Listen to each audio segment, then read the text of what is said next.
নমস্কার বন্ধুরা, আমি এখন এই যে শিঙে মাছের একটা রেসিপি দেখাবো। এটা একটু ভাপা পারবো, কি দিয়ে আমি মশলা দিয়ে ভাপা পারবো, দেখতে থাকো তোমরা। আর এই পাশে এই যে এটা হচ্ছে রুই মাছের বড় আলু দিয়ে রান্না করা হবে। এই যে বড় আলু দিয়ে রান্না করা হবে।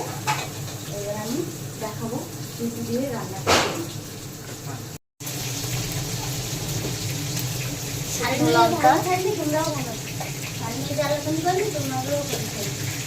এই রান্নাটা শুকনো লঙ্কা দিয়ে রান্না করতে হবে, তাহলে ভালো লাগে।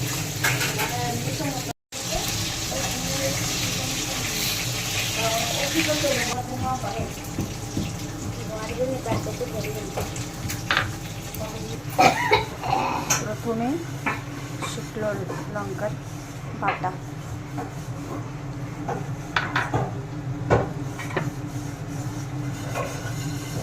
ধনে জিরে বাটা, লবণ,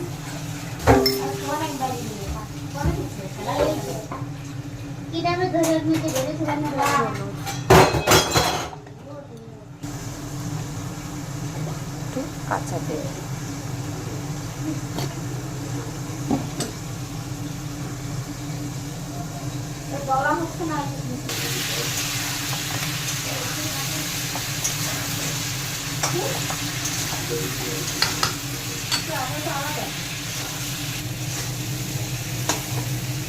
কড়াইটা বসাই দিচ্ছি ও মাসুরি যাচ্ছে। এই যে কড়াই চাপিয়ে দিচ্ছি, এখন আমি রান্নাটা তুলে দেবো।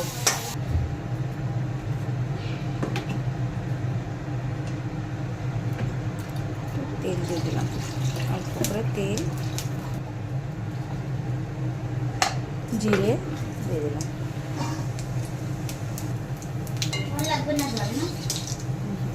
লাগবে অল্প।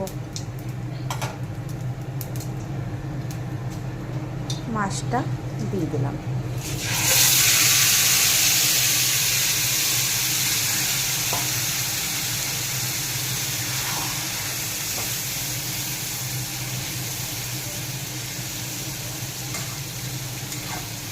যে কাঁচা মাছ এইভাবে রান্নাটা করে দেখা, আস্বাদ লাগবে খুবই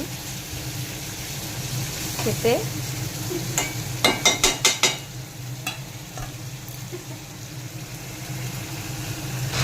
একটু নাড়ে চেড়ে নেব, সামান্য একটু জল দিয়ে রান্নাটা করব। এই যে এইবার একটু জল দিয়ে দিলাম,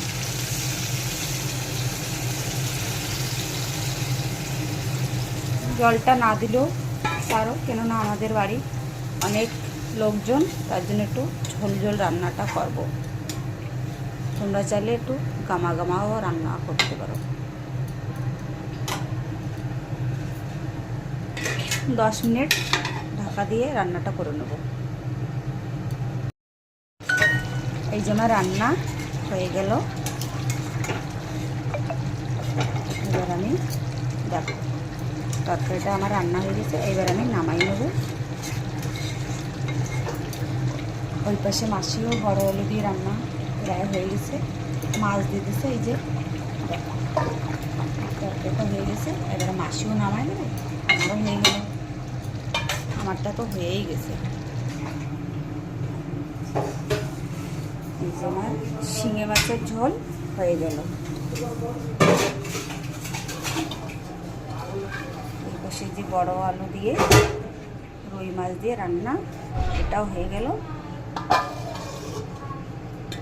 ভিডিওটা ভালো লাগলে লাইক কমেন্ট শেয়ার করে দিও বন্ধুরা।